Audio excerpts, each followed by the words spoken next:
Maseret Psachim Daf Nun Tet, on commence Bezrat Hashem Daf Nun Chet Amud Bet à l'avant-dernière ligne, Tanura Banan. Tanura Banan Tamid Kodem le Pesach. Pesach Kodem le Ktoret. Ktoret Kodem le Nerot. Ici, la Braïta nous décrit quel est l'ordre des korbanot de la Voda à faire le 14 Nissan, l'après-midi. Donc la Braïta nous dit Tamid Kodem le Pesach. Premièrement, on fait le korban Tamid Ben Arbaim. Le tamid de l'après-midi se fait d'abord, ensuite le Pessah, ensuite on fait le korban Pessah de tout le monde. Après le Pessah, quand on termine les Psachim, donc Pessah Kodem les Ktoret, on fait ensuite les Ktoret, Ktoret Kodem et Nerot, et après les Ktoret, on allume les bougies dans le Echal.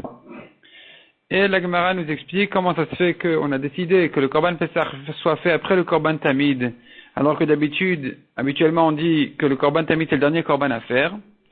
Alors la Gemara explique qu'il il faudrait tarder une chose, un korban chez Nemarbo dans lequel il est écrit Be'erev ou Ben Arbaim. Deux fois la Torah dit, elle a répété que ça se fait le soir. La Torah à propos du korban Pesach, elle a dit, dans un pasuk c'est écrit que le korban Pesach se fait le soir, dans un autre pasuk c'est écrit Ben Arbaim l'après-midi.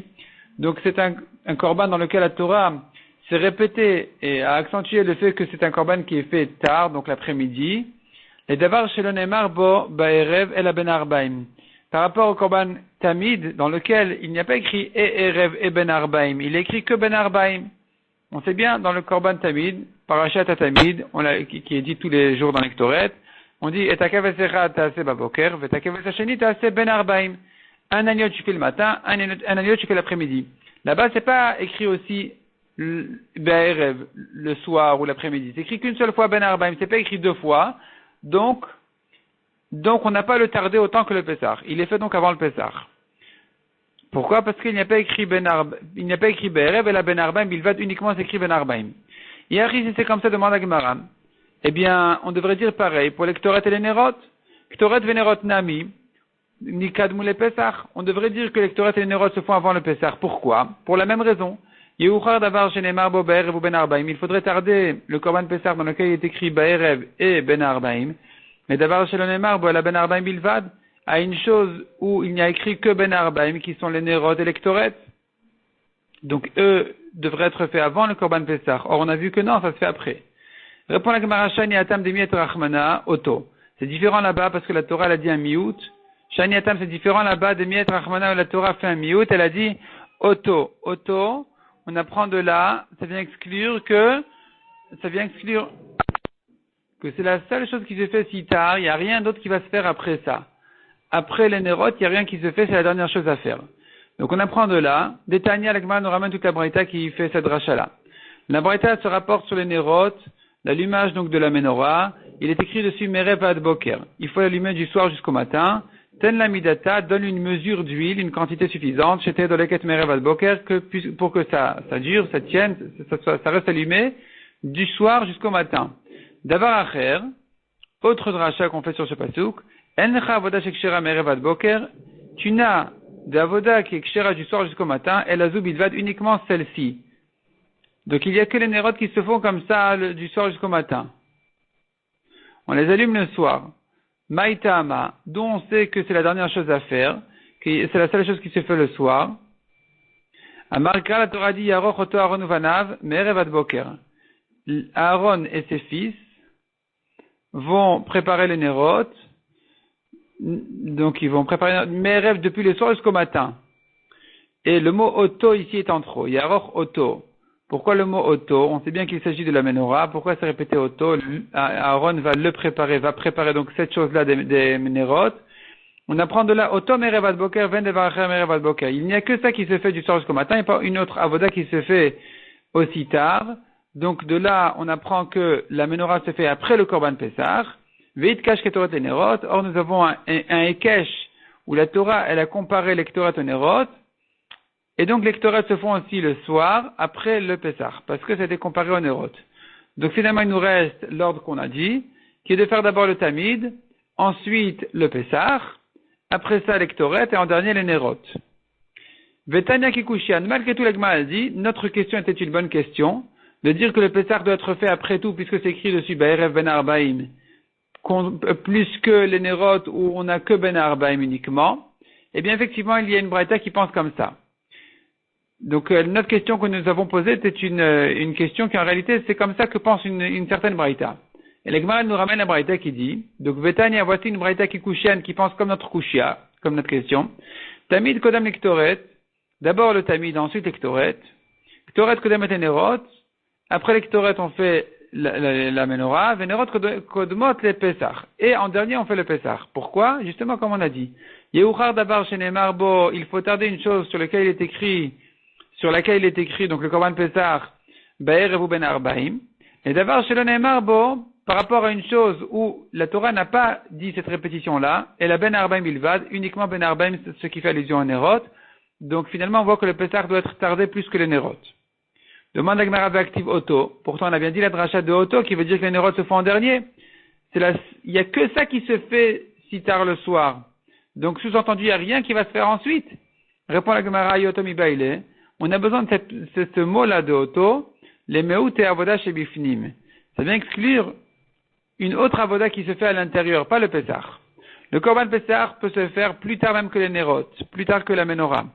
Mais quand on dit c'est la dernière chose, c'est la seule chose qui se fait si tard, ça vient exclure les Ktoret qui se font dans le Echal, puisque la Menorah elle est dans le Echal à l'intérieur, les Ktoret aussi sont dans le Echal à l'intérieur, et donc quand la Torah nous dit la Menorah auto, c'est la seule chose qui se fait si tard, ça vient exclure les Ktoret qui ne se font pas plus tard que les Nerot, mais plus tôt que les Nerot.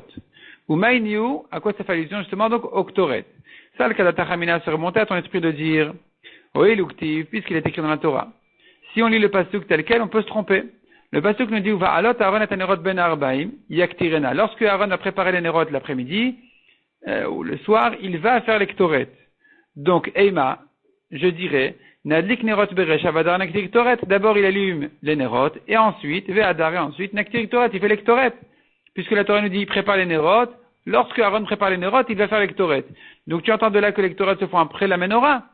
Miet Rachmana Auto, c'est pour ça que la Torah a eu besoin de citer ce mot auto, pour le miout, pour la dracha, pour exclure justement que non, il n'y a rien qui va se faire plus tard que la Menorah, même les Ktoret se font avant.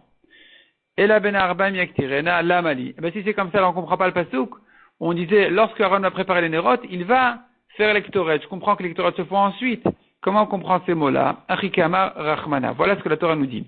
Be'idan de madlakat nerot, au moment où tu allumes les nerot de la menorah, tehem maktera ketoret, il faut que la ketoret soit déjà faite. Donc quand la Torah nous dit, lorsque Aaron a préparé les nerot, il va faire les ketoret, ça veut dire les ketoret seront déjà faites. Au moment où il prépare les nerot, les ketoret sont déjà faites. Donc finalement, l'ordre il est d'abord le korban tamid, ensuite les ketoret, ensuite les nerot qui est la dernière chose à faire dans le echal, et après tout ça on fait le korban pesach, puisque la Torah elle dit dessus ba'erev et ben arbaim, donc ça se fait en dernier. Tanura banan. En lecha davar shekodem le tamid shel shachar. Maintenant on passe au tamid shel shachar. Le korban tamid qui se fait le matin, il n'y a rien qui puisse se faire avant lui.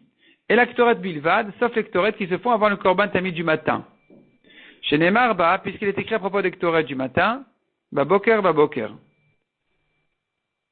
Et donc, Veyukdam Ktoret, Davar Shenemar Bo Baboker, il faudra faire d'abord les Ktoret où il est écrit deux fois Baboker. Le matin, ça veut dire le matin du matin.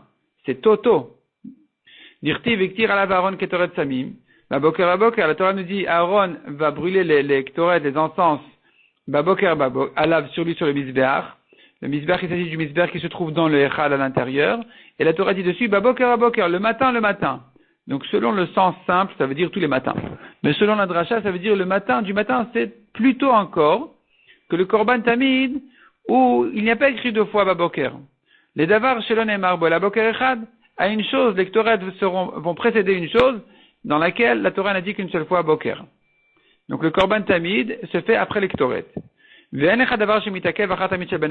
d'ailleurs, tu n'as pas une chose qui se fasse après le korban tamid du soir, et la ktoret venerot, sauf les ktoret et les nerot, on sait bien, on a déjà vu ça se fait en dernier, ou Pesach, le korban Pesach qui se fait aussi après le korban tamid de l'après-midi, ou mechusar kippurim berev Pesach, et encore, le mechusar kippurim. Mechusar kippurim, c'est quelqu'un qui était tamé, il était impur, et pour terminer sa purification, il est obligé de faire un korban. il compte 7 jours de purification. Le 7e jour, il se trempe au mikvé. Le 8e jour, il doit amener des korbanot pour terminer sa purification. Et tant qu'il n'a pas fait ses korbanot, il n'a pas encore le droit de manger des kodashim, des korbanot. Donc, ici, il est en problème cet homme-là.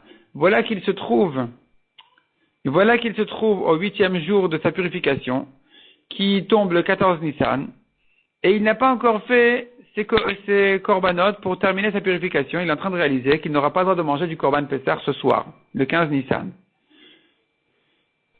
Là, exceptionnellement, on va lui permettre d'amener ses korbanot après même qu'on ait fait le korban tamid shel ben arbaim. Le korban tamid l'après-midi a déjà été fait. Et voilà que cet homme-là se réveille, il est en train de réaliser qu'il ne pourra pas manger du korban Pessah ce soir. Eh bien, on va lui dire, amène tes korbanot pour terminer ta purification, afin que tu puisses manger ce soir, à la nuit, du 15, du korban Pessah. Donc c'est ce que dit ici la Braïta, au mechoussar kippurim be'erev Pessah.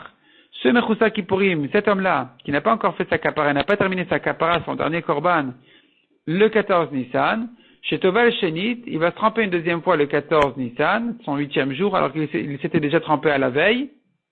Il s'était trempé le 7e jour. Il doit se retremper le 8e jour pour pouvoir manger des korbanot ensuite. Une fois qu'il aura fait ses korbanot de purification, il pourra ensuite manger de n'importe quel korban, dont le korban Pessah, c'est ce qui nous intéresse maintenant.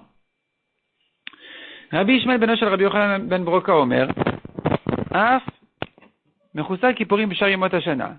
Non seulement le 14 Nissan, un Mechoussar Kippurim peut faire son korban après le korban Tamid, shel ben arbaim, mais même toute l'année, n'importe quel jour de l'année, le Mechoussar Kippurim, cet homme-là qui n'a pas terminé d'amener ses korbanot pour se purifier au 8e jour, il pourra les amener même après que le korban Tamid du soir a déjà été sacrifié, chez Tovel, Ve'ochel bekodashim la'erev. Il pourra ensuite se tremper au mikvé et puis manger au soir des korbanot, n'importe quel korban, malgré qu'il n'y ait pas une aussi grande urgence et importance et nécessité de manger comme le 14 Nissan, où il est obligé de manger son korban Pessah. Ici, on n'a qu'à lui dire, ne mange pas de korbanot, qu'est-ce qu'il y a de si urgent que ça? Non, il pourra quand même se permettre d'amener son korban après le korban tamid de l'après-midi, et avec ça terminer sa purification pour pouvoir manger ensuite des korbanot. Et la Gemara s'étend dessus. Bishlam al Tanakama, je comprends Tanakama qui permet exceptionnellement pour le korban Pessah qui permet donc au Mechoussar qui pourrit d'amener ses korbanot afin qu'il puisse manger de son korban Pessah. Pourquoi? Yavo assez de Pessah, Shiesh Bokaret, viendra la mitzvah positive, la mitzvah tassé, où la Torah a ordonné de manger du korban Pessah le soir du 15, et celui qui ne le fait pas, il est chayav karet. Et donc c'est une mitzvah assez spécialement importante, veidre assez d'ashlama, et ça va repousser la mitzvah assez d'ashlama, c'est-à-dire la mitzvah de aller ashlem kol korbanot kulam, la Torah qui nous dit qu'il faut terminer les korbanot avant le tamid shel ben arbaim, avant le korban tamid du soir, il faut terminer tous les autres korbanot. Donc de là j'apprends qu'il est interdit de faire d'autres korbanot après le korban tamid de l'après-midi. Et donc celui-là qui va maintenant amener ses propres korbanot, il est en train maintenant de transgresser ce assez, mais il s'appuie sur un assez plus fort que celui-là, qui est le assez du korban Pessah. Donc il est sur la balance.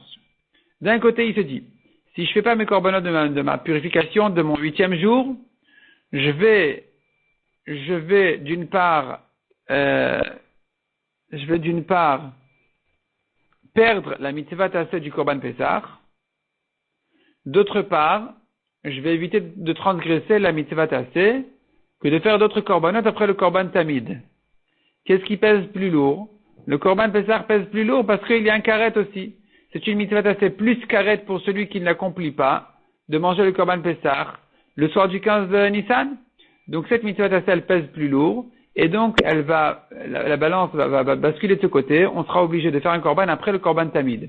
Mais en général, c'est pas le cas. C'est pas le cas. Donc pourquoi faire un korban après le korban tamid? Il n'y a pas de karet, il n'y a pas d'urgence. Je reprends dans la Gemara. Bishlam al Tanakama, je comprends selon Tanakama. Yavo assez de Pessah. Vient le korban, la mitzvah tassé du Pessah, de manger le Pessah. Shiesh bo karet. Sur ce assez, il y a une mitzvah de karet, pour celui qui n'accomplit pas. Ça va repousser le mitzvah de Hashlama qui dit de ne pas faire de korban après le korban tamid. Chez En Bokaret, sur cette mitzvah d'Asel, il n'y a pas de karet. Et là, le Rabbi Shmuel, benosh el Rabbi Yochanan ben Broka. Mais selon Rabbi Shmuel, qui a dit que toute l'année on peut faire un korban pour purifier le mechoussar kippurim, après même le tamid. Maï ulme dayase. Mayase, en quoi est plus fort la mitzvah tassé de manger des korbanot que la mitzvah tassé de ne pas faire de korban après le tamid? Donc pourquoi est-ce que tu lui permets de se purifier en amenant ces derniers korbanot pour qu'il puisse ensuite manger de n'importe quel korban? C'est vrai qu'il y a une mitzvah de manger des korbanot, c'est vrai qu'il y a une mitzvah tassé de manger des korbanot, mais en quoi cette mitzvah tassé est plus forte que la mitzvah tassé qui interdit de faire un korban après le tamid? Or ici il est en train de faire ses korbanot pour se purifier après le tamid. Répond la Gemara Maravina Marav Frisda. De quoi il s'agit ici? Il s'agit ici de quel korban? Quel est le korban qui manquait à ce mechoussar kippurim? Il lui manquait chatat haof, une volaille de chatat. Une volaille de chatat peut se faire après le korban tamid chez le ben arbaim. On peut faire une volaille de chatat après le korban tamid. Pourquoi? Chez un misbeach el adama, tout simplement. Car de cette chatat haof ne vient au misbeach que son sang. Il n'y a rien à brûler sur le misbeach de cette volaille de chatat. Et puisqu'il n'y a rien à brûler, on n'a pas de problème avec le tamid, parce que ce que la Torah interdit après le tamid, c'est de brûler. Tu n'as pas le droit de brûler des graisses d'un korban après le korban tamid. Ici, il n'y a rien à mettre au feu du misbeach. Ce qui touche le misbeach de cette volaille n'est que son sang. Donc ça peut se faire après le tamid, il n'y a pas de problème, ça peut se faire toute l'année. Deuxième réponse, Rav Papa Amar, Afilu tema bechatat behema, même si tu veux dire qu'il s'agit ici d'une chatat behema, d'un animal, donc d'une chèvre, disons, qui va au misbeach, qui se fait vraiment avec les graisses sont brûlées au misbeach. Comment on peut faire ça après le korban tamid? Comment ça se fait qu'on permette une chose pareille? Ma'ala, il la monte, la chatat, ou malina, et il la laisse passer la nuit. Berosh al misbeach, à la tête du misbeach, au sommet du misbeach, on va laisser les graisses de ce korban-là, de ce chatat-là, jusqu'au matin, et on va les brûler au misbeach après le tamid du matin, du lendemain matin. Ça se fait donc finalement, qu'est-ce qui se passe? Il a fait déjà le tamid. Maintenant, il fait pour le mechoussar kippurim son chatat, sa chèvre. Il jette le sang au misbeach. Il monte les graisses au sommet du misbeach sans les brûler au-dessus du tamid, parce que c'est interdit, comme on a dit. Le lendemain matin, il va les brûler après le tamid du matin. Entre-temps, le mechoussar kippurim a le droit déjà de manger des korbanot parce qu'il a terminé déjà son korban. La Gemara, dans la suite du Daf, va expliquer comment ça se fait, mais en tout cas, c'est comme ça. Il aura le droit déjà de manger, il peut considérer que son korban a été fait, il aura le droit donc de manger des korbanot. Demande la Gemara, c'est vrai que la chatat a été faite maintenant, on a trouvé une solution. Vaïka Hacham, mais qu'est-ce qu'on fait avec le korban Hacham? On a pourtant le korban Hacham. Donc le korban Hacham, en fait, c'est quoi le problème? La Gemara s'explique. Selon Rav Papa qui a dit que la chatat, on la monte même de Behema, même chatat Behema, même si c'est une Behema, on peut la monter au misbeach et la brûler le lendemain. On dira la même chose pour le Hacham.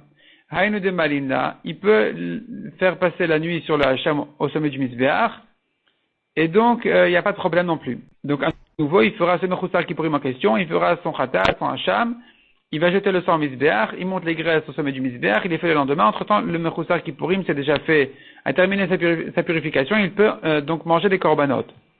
Et là, les Rav Rizda, mais selon Rav Rizda qui n'admet pas cette possibilité, qui dit que pour comprendre le mechoussar kippurim, il faut dire qu'il s'agit d'une chatat haof, d'une volaille. Maïka le memar, il n'existe pas de hacham en volaille. Hacham est toujours un agneau, un bélier. Et donc ici, selon Rav Rizda, comment on va comprendre que ce mechoussar kippurim peut faire son hacham après le tamid? Répond la Gemara Amri, on dit, chez Karav Hachamo. Le hacham a déjà été fait avant le tamid, il ne reste plus que le chatat à faire, et la chatat, il a fait de volaille, il est pauvre, il fait une volaille, et ça peut se faire même après le tamid. Demande la Gemara Vaïka Ola, il doit amener un troisième korban aussi, le mechoussar kippurim. À part son hacham et sa chatat, il doit amener aussi un korban Ola. Vechitema Ola le me'akva. Si tu veux dire, la Ola, c'est pas indispensable. S'il ne l'a pas faite, il peut déjà quand même manger des korbanot entre temps. Il a terminé sa purification, l'essentiel c'est le hacham. Ve'atanya, la Gemara dit c'est faux. On voit dans une braïta Rabbi Ishmael ben Oshel Rabbi Yochanan ben Broka Omer, Keshem shechatato ve'hashamo me'akvin. De même que la chatat et le hacham, ils sont indispensables, me'akvin, ils sont indispensables pour lui, il ne peut pas manger des korbanot, il n'a pas terminé sa purification sans eux. Car olato me'akavto. Pareil pour la ola, c'est pareil aussi. S'il ne l'a pas faite, il n'est pas encore pur, il ne peut pas encore manger des korbanot. Si tu veux dire que la ola a déjà été faite avant le tamid, il ne lui reste plus que khatat et hacham. Demande à Gemara, ou bien disons, il ne lui reste plus que, selon Rav Rizda, il faudra dire qu'il ne lui reste plus que khatat. Parce que le hacham a été fait avant le tamid. La khatat, il s'agit d'une volaille qui se fait après le tamid et pas de problème. Et qu'est-ce que tu fais de la ola? Tu veux dire que la ola a déjà été faite? C'est impossible. La ola ne peut se faire qu'après le khatat. Elle ne peut pas se faire avant le khatat. Or, la khatat n'a pas encore été faite. Donc ici, qu'est-ce qu'on fait de la ola?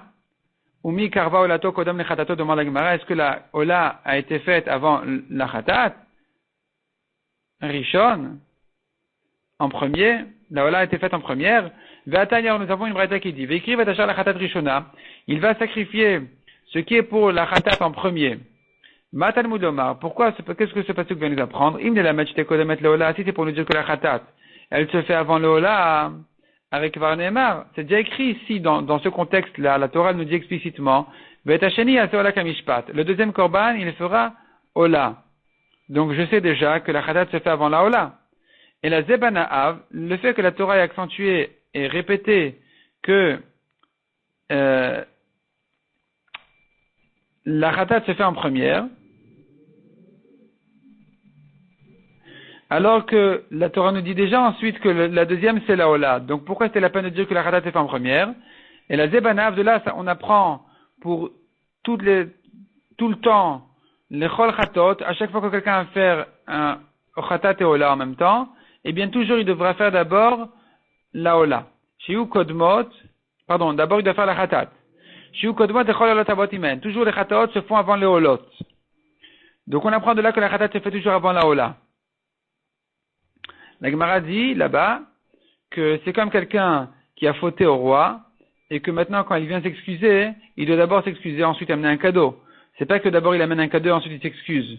Le cadeau ne sera pas voulu du tout, ne sera pas agréé du tout, s'il amène en premier avant de s'excuser. Donc la khatat qui vient pour s'excuser, se faire pardonner la faute, elle doit toujours précéder la ola qui vient en tant que cadeau. Donc finalement la ola se fait toujours après la khatat. Or chez nous, la ola, la khatat n'a pas encore été faite. Selon Rav Rizda, il s'agit d'une volaille qui se fait après le tamid, mais la ola, ça peut pas être. Mais la ola, pour le mechoussar qui pourrim, ne peut pas être de volaille. Donc qu'est-ce qu'on fait? Enfin, ça c'est pas une solution de dire volaille de toute façon, parce que la ola ta'of, la volaille de ola, contrairement à la volaille de khatat, eh bien la volaille de ola se fait oui au feu du misbéach. Donc comment on va expliquer ici? Vekaimalan dafilu khatat ta'of, kodemet lolat bema. La Gemara dit, ce principe-là est tellement fort de faire la khatat avant la ola, que même si j'ai une khatat ta'of, quelqu'un qui a deux korbanot à faire, la volaille pour khatat et la BMA pour ola, eh bien il devra faire d'abord la volaille et ensuite la BMA. Malgré que c'est une petite volaille, ça se fait quand même avant la BMA, parce que la volaille est khatat et la BMA elle est ola. Donc chez nous, comment on va résoudre ce problème-là? Le mechoussar kippourim, il lui reste à khatat à off, sa volaille de khatat à faire après le tamid, ça va. Mais qu'est-ce qu'il fait de la ola? La ola, on a dit, elle est indispensable pour sa purification. Or cette ola ne peut pas se faire après le tamid. Répond la Gemara Marava, Shani olat metzora. Ici c'est différent. Le metzora, cet homme lépreux qui vient se faire purifier de sa lèpre en amenant ses korbanot, lui, il est différent des autres fois, des autres korbanot, où on dit toujours la khatat se fait avant la ola. Ici non, c'est pas comme ça. Derachman Amar, la Torah a dit, on tourne la page, Ve'ela konet haola. La Torah dit, le Kohen fera monter la ola chez l'akvar. On apprend de là que même si la ola a déjà été faite avant la khatat, c'est quand même kasher. Donc ici, effectivement, on dira que c'est ce qui s'est passé. La ola a été faite avant le tamid, le hacham aussi, il ne reste plus que la khatat, or il est pauvre, donc il fait une volaille de khatat, ça peut se faire après le tamid, il pourra terminer de se purifier de cette manière-là. Amar le Rav Shman bar Abba le Rav Papa. Le didar, d'après toi, Rav Papa, de Amrat Ma'alah ou Melina Berosho Shel Mizbeach, qui dit il fait monter le korban, on a dit la khatat, il la monte, et le hacham aussi d'ailleurs, et il a fait passer la nuit au sommet du Mizbeach, on a un problème ici. Est-ce que Kaimin, on se tient vers Avdinan Milta et on fait une chose, les Kohanim, pour les Kohanim d'Atu Balide Takala, qui risque d'être un obstacle pour les Kohanim? Les Kohanim, pourquoi? Ils vont voir ça, ils vont se tromper. Des savrés de Yomeu. Ils vont croire que ces graisses-là qui sont au sommet du Mizbeach sont des graisses qui ont été faites avant le Tamid, ou plutôt que le sang a été jeté au Mizbeach avant le Korban Tamid, et que donc on peut les brûler toute la nuit. Ve'atu la'akture, ils vont les brûler avant le Tamid du lendemain matin. C'est-à-dire que les Kohanim, ils ont l'habitude de voir des graisses et des korbanot au sommet du Mizbeach. On n'a pas eu le temps de brûler avant le Korban Tamid, on n'a pas de problème de les brûler après le Tamid du moment que leur sang a été jeté au Mizbeach avant le Tamid. Donc je répète, il faut d'abord que tous les korbanot, leur sang soit jeté au Mizbeach. Après ça, on fait le Tamid, on jette son sang. Et maintenant, les graisses des korbanot qu'on n'a pas pu brûler avant le Tamid, on pourra les brûler après même le Tamid, du moment que leur sang a été jeté au Mizbeach avant le Tamid. Et donc voilà que les Kohanim, ils s'occupent toute la nuit de jeter au feu du Mizbeach toutes ces graisses-là, de korbanot dont le sang a été fait avant le Tamid. Ils vont voir maintenant ces graisses de cet homme-là, de ce Mechoussar Kippourim.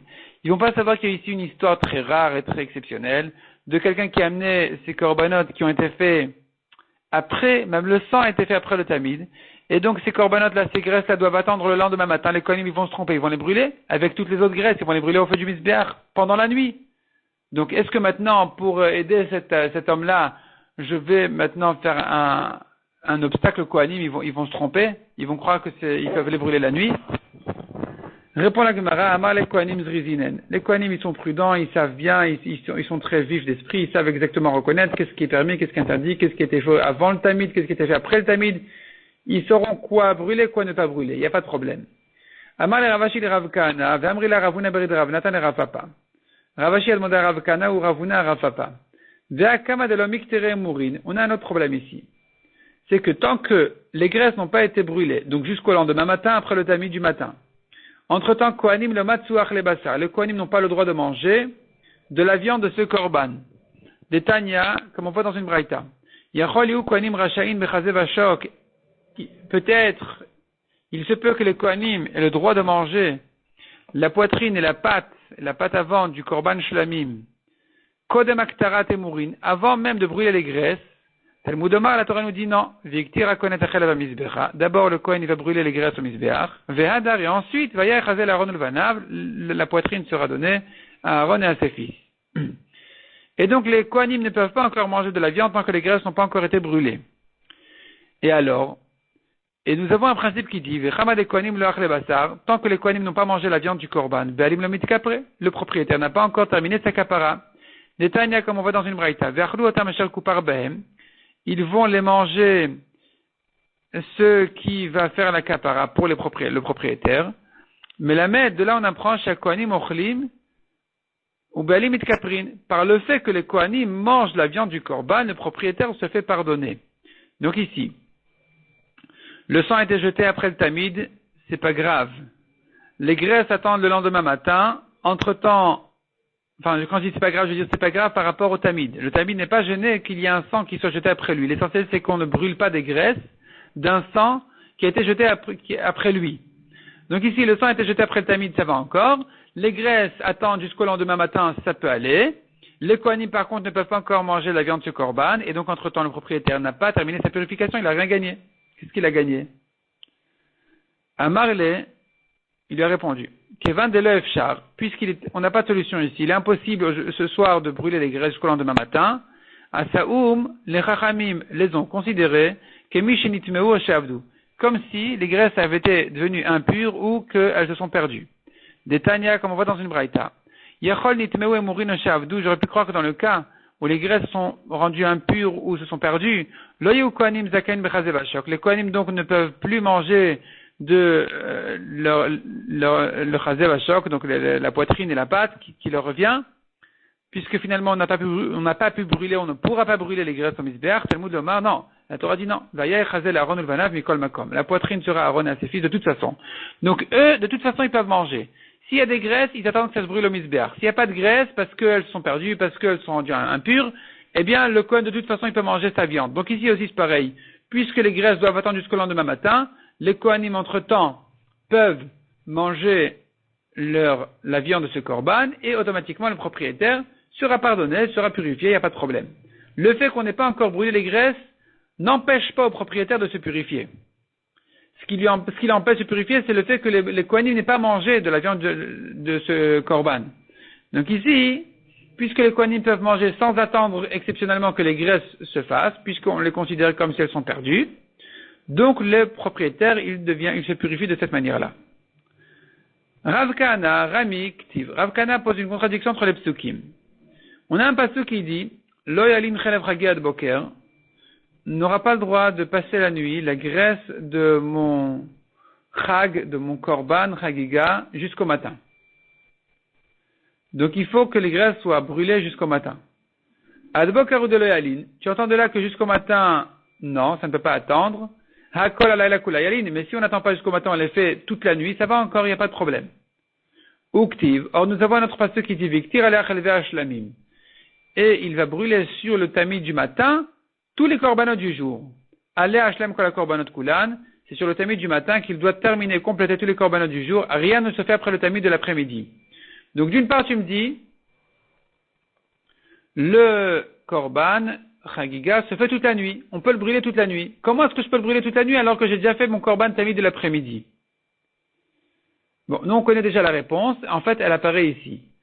Lui-même a posé cette question-là, cette contradiction-là dans les psukim, et lui-même l'a résolue, en disant que Sheni Toto. Il s'agit de korbanot qui sont restés. C'est-à-dire que le sang a déjà été jeté avant le tamid de l'après-midi. Et donc maintenant, dorénavant, j'ai plus de problème de brûler les graisses après même le korban tamid. Car le problème de brûler les graisses après le tamid ne concerne que les korbanot dont le sang a été jeté aussi après le tamid. Mais puisque ici le sang a été fait avant le tamid, j'aurai le droit de brûler les graisses même après le tamid. Autre question demande à Gemara. Rami les Rav Safra les Rav. Rav Safra a demandé à Rav. Ktiv, un pasuk nous dit, Lo yalin la boker zevach chag ha-pesach. Ne pourra pas passer la nuit entière jusqu'au matin le korban pesach. C'est-à-dire que il faut brûler les graisses du korban pesach avant le matin. La boker ou de loyalin. Jusqu'au matin, ça ne peut pas attendre toute la nuit. Hakol alayla yalin. Mais toute la nuit, ça peut encore se faire. On peut encore le laisser la nuit et en fin de nuit, brûler les graisses du korban pesach. Comment est-ce possible? Ve'aktiv voilà shabbat be'shabbato. Or, nous savons bien, cette nuit-là, n'oublions pas, c'est la nuit de Yom Tov. C'est la nuit du Seder de Pesach. Comment est-ce qu'en plein Yom Tov, j'ai le droit de brûler des graisses d'un korban d'avant Yom Tov, de la veille? Pourtant, la Torah nous dit, Ola Shabbat Beshabbato. Un korban Ola qui se fait pendant Shabbat, qui doit se faire pendant Shabbat, se fait pendant ce Shabbat même. Donc, ce n'est qu'un korban qui se fait obligatoirement ce jour de Shabbat, qui peut se faire Shabbat. Velo la Trol Beshabbat. Une Ola de Chol ne se fait pas Shabbat. Velo la Trol B'Yom Tov, ni pendant Yom Tov. Or, ici, ce korban Pessah, c'est un korban de Chol, c'est un korban du 14 Nissan, de la veille de Pessah. Le korban Pessah se fait le 14 Nissan avant Yom Tov. Et donc, comment ça se fait? Donc, les graisses doivent être terminées d'être brûlées avant Yom Tov. Comment ça se fait que je peux les brûler toute la nuit alors que c'est Yom Tov? Amarle, Rav lui a répondu. Kvar Ramia niale Rabbi Abba bar Chia le Rabbi Avaou. Cette question a déjà été posée par Rabbi Abba à Rabbi Avaou. Veshanile Rabbi Avaou lui a répondu. Hachadar ba'asar shechaliot beShabbat askinan. Il s'est dit que le 14 Nissan est tombé un Shabbat. Dechel veShabbat krivin b'Yom Tov. Or, les graisses de Shabbat peuvent être brûlées pendant Yom Tov. Donc, on a résolu le problème. Il s'agit du 14 Nissan qui est tombé Shabbat. Le Korban Pesach a été égorgé pendant Shabbat, évidemment, comme on a vu dans les dapim précédents. Il est égorgé le Shabbat, mais on brûle ses graisses, on brûle ses graisses pendant Yom Tov, il n'y a pas de problème, toute la nuit de Yom Tov. Donc, Motzei Shabbat, arrive Yom Tov de Pesach, on peut brûler les graisses du Korban Pesach de la veille, puisque c'est de Shabbat à Yom Tov. C'est pas de Chol à Yom Tov. Amarle, il lui a demandé, Mishum de Chelve Shabbat Krivin B'Yom Tov. Est-ce que c'est parce que nous tenons que les graisses de Shabbat peuvent être sacrifiées pendant Yom Tov, que donc, Anan Niku Veneimale, nous allons nous tenir et dire Des haïkra sur ce pasouk-là, d'Arbata Shechalot Beshabbat ou d'Irtiv, que ce pasouk-là ne parle que du 14 Nissan qui est tombé Shabbat, c'est que là où la Torah permet de brûler les graisses toute la nuit. Est-ce que c'est parce que j'ai le droit de brûler les graisses de Shabbat pendant Yom Tov, que donc je vais limiter tellement le pasouk à un cas tellement précis et limité? Amar lui a dit, Shav Kalekra, laisse le pasouk, de Udari Kumuki Menavche. De toute façon, le pasouk, c'est lui qui s'est rentré dans cette détresse-là de se limiter à ce cas spécial, parce que sans ça, on aura une contradiction entre les psukim. S'il s'agit d'un 14 Nissan en général, on sait bien que les graisses ne seront pas pendant Yom Tov. Or, le pasuk qui me permet de les faire toute la nuit de Yom Tov ne peut pas parler de ça, donc on est obligé de dire qu'il parle d'un cas exceptionnel, d'un Shabbat du 14 Nissan. C'est là uniquement que la Torah a permis de brûler les graisses toute la nuit du 15.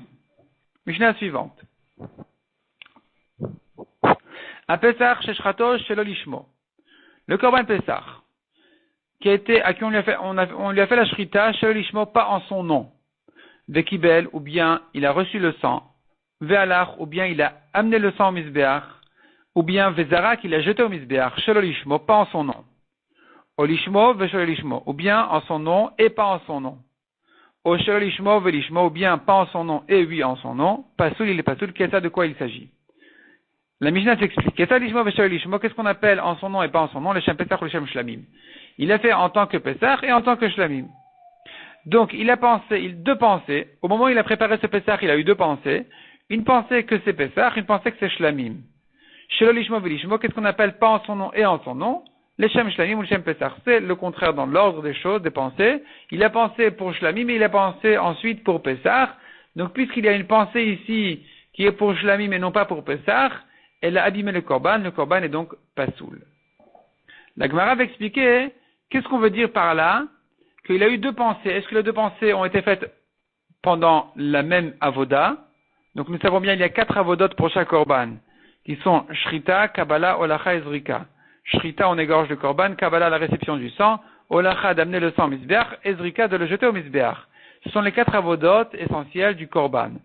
Est-ce que quand on dit il a eu deux pensées, une bonne et une mauvaise, une shlamim et une pesach, est-ce que ça veut dire qu'elles ont été faites pendant deux avodas différentes, ou dans la même avoda? Ça, c'est ce qui sera traité dans le daf suivant, Bezrat Hashem. On va s'arrêter là pour le moment.